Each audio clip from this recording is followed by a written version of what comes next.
아까 찬양을 할 때 보니까 사찰의 본보람 프로 이꼬를 하는데 화면이 나와서 정말 하나하나 보고 읽고 그렇게 하는 걸 보고 감사했습니다. 내년에 학교 간답니다. 그리고 20년 뒤에 장가 간다고 금요일 위에 둥어리에서 거기서 있으면 좋겠다고 어제 얘기를 나눈 적이 있습니다. 무슨 말인지 알아듣는 것 보니까 내년 학교는 가긴 갈 것 같네요. 말씀 제목을 그렇게 정합니다. 감사하는 자가 되라 이렇게 정했습니다.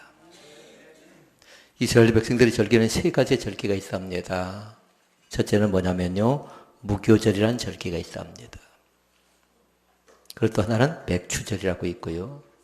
또 하나는 수장절 이렇게 얘기합니다. 이 절기를 잘 알아야 돼요. 무교절과 그리고 맥추절 그리고 수장절. 그런데 맥추절은 뭐냐면요, 77에 49잖아요. 무교절이 끝나고 나서 나름대로 7째 주가 지나고 난 뒤에 그 다음날 지키는 절기거든요. 그래서 77절 이렇게도 얘기한답니다. 맥추절은요. 수장절이 있죠. 수장절은 뭐냐면요, 초막 생활을 경험합니다. 그래서 초막절 이렇게 얘기한답니다. 그리고 이 3대 절기를 잘 기억하라고요. 우리는 봄, 여름, 가을, 겨울이 있지만요, 이스라엘 백성들은 건기철이 있고 우기철이 있습니다. 근데 건기는 언제냐면요, 5월달부터 10월달까지예요. 그리고 11월달부터 4월달까지를 그들은 뭐하냐면 우기철로 지내는데 이스라엘 백성들은 그 두 절기밖에 없습니다. 건기와 우기. 절기는 세 절기가 있는데 하나는 무교절이 있고 하나는 맥추절, 가로 열고 77절.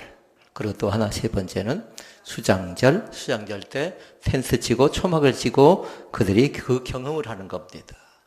그래서 초막절 그렇게 얘기한답니다. 그러면 이스라엘 백성들을 잘 한번 살펴볼까요? 무교절은 대체 어떤 절기인가를 잘 한번 봤으면 좋겠습니다. 농작물의 첫 수확을 하는 절기가 언제냐면요, 바로 무교절 때 한답니다. 그러니까 그때는 언제냐면 봄에 그 다음에 겨울 보리를 추수하는데 그때를 뭘로 지키냐면요, 무교절, 추수와 관계된 절기라고 얘기할 수 있겠습니다. 맥추절도 마찬가지로 보리와 관계가 되죠. 추수와 관계되고요. 추수감사절도 추수와 관계된답니다. 1년 자체가 다 그 추수를 통해서 하나님에 대한 감사함을 표현나가는 거죠. 성전 꽃꽂이가 되어 있잖아요. 이 꽃꽂이의 컨셉이 뭡니까? 하고 제가 물었더니요, 바람이래요. 바람을 누가 주실까요? 하나님이 주십니다. 그런데 그 바람이요, 때로는 왼쪽 불었다, 오른쪽 불었다, 동쪽으로, 서쪽으로, 남쪽으로, 북쪽으로 부는 그 바람을 얘기하고요. 그러면서 그 바람이 있어야만이 뭐도 피어요? 꽃도 핀답니다. 밑에 호박은 없나요? 호박도 열린답니다. 그리고 고구마도 열리고요. 그 바람은 굉장히 중요한 것이래요.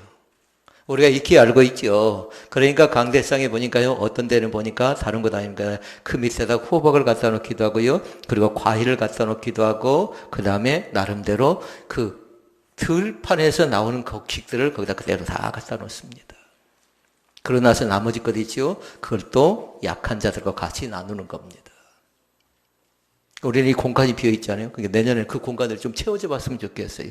귤박스가 채워지고, 감박스가 채워지고, 고구마가 채워지고, 감자가 채워지고, 이렇게 차근차근 채워져서 우리가 배불리 먹는 것 아니라 그것을 가지고 지역에 있는 하나님을 알지 못한 사람들에게 같이 그걸 나누는 절기가 언제냐면요, 추수감사절이래요. 그러니까 추수감사절은 준비하는 과정 가운데 은혜가 돼야 돼요. 교회가 시끌벅적하대요. 제가 좀 넘어지니까요. 근데 그 준비 과정을 통해서 주방은 주방대로 은혜가 넘쳐나고요. 찬양 준비는 찬양 준비대로 은혜가 넘쳐나고요. 준비 과정을 통해서 은혜 받는 귀한 역사가 나타날 줄로 믿습니다. 지난주일 때 무지 분주한 한 주간이었습니다. 그런데 감사하게도요, 두 교회를 놓고 기도하기 시작했습니다. 하나의 교회는 하나 되는 교회. 잘 기억해 주시라고요. 예, 하나님 우리도 어려운데 우리 형편과 처지와 상황으로는 도무지 그 교회를 섬길 그런 가능성이 없는 교회인데 어떻게 하면 좋겠습니까 하고 쩔쩔매야만 한 그런 절기였거든요. 그런데 감사한 건 뭐냐면요. 서로 협력하니까 얼마든지 가능성을 발견하고 우리가 그 일을 진행할 수가 있었습니다.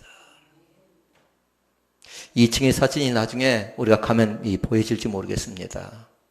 옷이 꽉 채워진 공간입니다. 근데 그것을 다 정리하고요. 예배당 처소로 만들어가면서 십자가가 걸리고 그리고 의자가 세팅이 되고요. 그리고 나름대로 준비된 것들이 쫙 이제 하나하나 정비가 되어져가는 그런 과정이었습니다. 또 하나의 교회가 있었습니다. 우리 전남도에 상당히 어려운 교회입니다. 농촌교회입니다. 축산교회라고요. 교회가 어려운데 커튼을 준비해야 되는데 창문이 10개나 있답니다. 그런데 겨울이 돌아오는데 나름대로 월동 준비를 해야 하는데 어떻게 하면 좋겠습니까? 라는 거였습니다. 우리에겐 창문이 그렇게 많이 있지는 않습니다. 왼쪽 편이 없으니까요. 그런데 그 교회는 보니까 창문에 바람이 들어오고 비바람이 몰아치니까 나름대로 월동 준비를 해야만 한 그런 교회입니다. 커튼을 달아야 될 형편이었거든요. 그런데 감사하게도요, 재능 기부하는 바느질하는 사람이 생겨났고요. 그리고 커튼을 준비한 사람이 생겨났고요. 그리고 조금 더 오후에 이제 하나 되는 교회가 다 끝나고 나면요, 또 이제 남성들은 우리 반합회원들은 가서요, 또 그것을 섬기게 될 것 같아요. 감사한 일이지요. 함께 나눌 수 있다라는 것이. 그래서 교회가 우리 교회가 작지만 강한 교회가 되어야 되는데요. 그 강한 교회는 다른 것 아니라 힘을 같이 모을 때에, 손을 같이 넣어줄 때에 강하고 위대한 교회가 되어져 가는 겁니다. 하나님의 임재가 나타나기를 원합니다. 무교제를 잘 여러분 기억할 수 있기를 바랍니다. 그들은 그때 뭐 하냐면 제일 먼저 곡시간 추수한다고 해서 그들은 다른 것 아닌 것 아니라 묵은 누룩을 집안에 다 치워냅니다. 왜요? 새 것을 가져가야 되니까요. 새 것을 사용해야 되니까. 그러니까 그들은 묵은 누룩을 제거하고 나서 새 누룩을 만들 때까지 7일 동안 누룩이 들어가지 않은 빵을 무교절에 먹습니다. 그래서 무교병이라고 얘기하는 겁니다. 그 빵을 먹으면서 그들은 생각합니다. 이스라엘 백성들이 애굽에서 출애굽할 때에 그 종살이 했던 때를 생각하는 겁니다. 1980년도 5월 18일 날 광주 항쟁이 일어났지요. 그런데 사람들이 어떻게 했냐면 주먹밥을 나눠줬습니다. 그러니까 5.18 때는 다른 것 아니라 주먹밥 체험을 하는 것이죠. 또 6.25 사변을 통해서 우리나라 사람들이 배고플 때 그 어려운 때를 통해서 나름대로 그 음식거리들 있잖아요. 그것을 체험하는 절기가 언제냐면요. 무교병이랍니다. 제일 어려울 때, 제일 힘들었을 때. 이 시간도 마찬가지입니다. 나에게 있어서 가장 어려울 때가 언젠가 잘 보라고요. 무엇으로 인해서 언제 내가 어려움 속에 빠졌고 나는 그 어려운 일을 어떻게 해결하고 극복할 것인가 잘 생각해 보라는 겁니다. 이것이 무교병의 의미입니다. 함께 모여 앉아서 그들은 누룩이 들어가는 빵을 먹기도 하고요. 그리고 쓴 나물을 먹습니다. 음식이 맛이 없습니다. 그럼에도 불구하고 그들은 뭐 하냐면요. 그 나물이라도 먹을 수 있어서 감사한 거죠. 종살이 하니까 마음대로 먹을 수 있겠습니까? 눈치 봐야 되고 이것저것 생각하고. 그 다음에 두 번째 절기가 있습니다. 맥추절, 그리고 가로 열고 칠칠절. 이건 다른 것 아니라 밀과 보리를 여름에 추수하는데 그때 맥추를 지킵니다. 그런데 그 절기는 이스라엘 백성들 출애굽기 20장에서 나타난 사건이 하나 있습니다. 시내산 사건이 있죠. 거기에서 뭐 한가요? 모세가 두 돌판을 받습니다. 계명을 받습니다. 그렇게 맥추절 때는 다른 것 아니라 이스라엘 백성들이 주신 계명을 받으면서 그들이 감사하는 절기라고요. 아멘. 그러니까 그 계명은 뭐가 담겨 있어요? 한 돌판은 하나님 사랑, 또 한 돌판은 이웃 사랑에 대해서 생각하라는 겁니다. 그러니까 맥주 감사절 때는 하나님 사랑을 이곳에 와서 마음껏 찾아가고요. 그리고 받은 바 은혜를 가지고 어디에 나가요? 나가는 겁니다. 하나님을 알지 못한 사람들, 이웃에게. 그것이 맥주 감사절이고요. 마지막 세 번째는 수장절입니다. 가을이 됩니다. 그러면 그들은 뭐 하냐면 익은 포도를 땁니다. 그리고 무화과를 땁니다. 올리브유를 땁니다. 그리고 가을에 그들은 뭐 하냐면 추수한 것을 저장합니다. 사랑하는 성도 여러분, 꼭 저장할 수 있기를 바랍니다. 은혜도요, 지금 받는 것도 중요하지만 이걸 차곡차곡 저장해서요, 어려울 때, 힘들 때, 곤란할 때 그것을 꺼내 쓰는 겁니다. 그런데 추수감사절 때는 저장합니다. 그래서 수장절 그렇게 얘기하는 겁니다.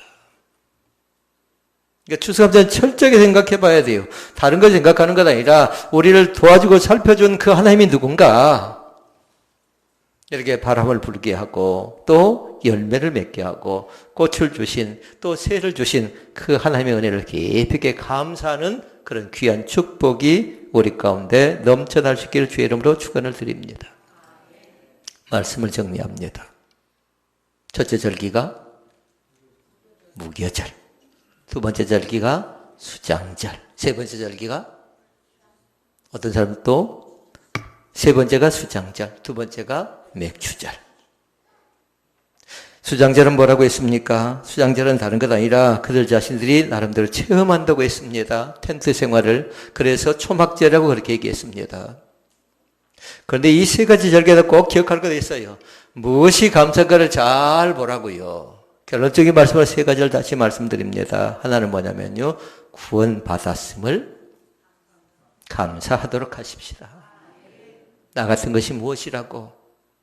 많고 많은 사람 가운데 잘 배운 사람, 많이 가진 사람, 멋지고 훌륭한 사람 많습니다. 그런데 주님께서 우리를 선택해서 지명해서 불러서 하나님의 자녀 삼아 주심을 감사하도록 하십시다. 그 자녀들이 뭐예요? 구원받았다고요. 그러니까 첫째는 구원받은 것을 감사하고요. 그리고 둘째는 다른 것 아니라 하나님의 자녀가 된 것을 감사하도록 하십시다. 많은 사람 가운데 선택해 주었대요. 불러서 지명해 주었대요. 너는 하나님의 사람이라고, 너는 내 것이라고, 너는 존귀한 사람이라고, 보배롭고 귀한 존재라고. 그 은혜의 체험이 꼭 우리 가운데 있기를 원합니다. 그리고 또 한 가지가 있습니다. 은혜 받음을 감사하도록 하십시다. 오늘도 하나님의 신령한 은혜의 담비가 하늘로부터 우리 각자에게 임하실 것을 믿습니다. 구원받음 감사하고 하나님의 자녀가 됨을 감사하고 은혜 받음을 감사하라고요. 그러니까 오늘도 마음껏 은혜 받는 귀한 축복의 역사가 나타날 줄로 믿습니다. 가인이 믿습니다. 네. 그 축복이 함께하기를 원합니다. 찬양하시겠습니다.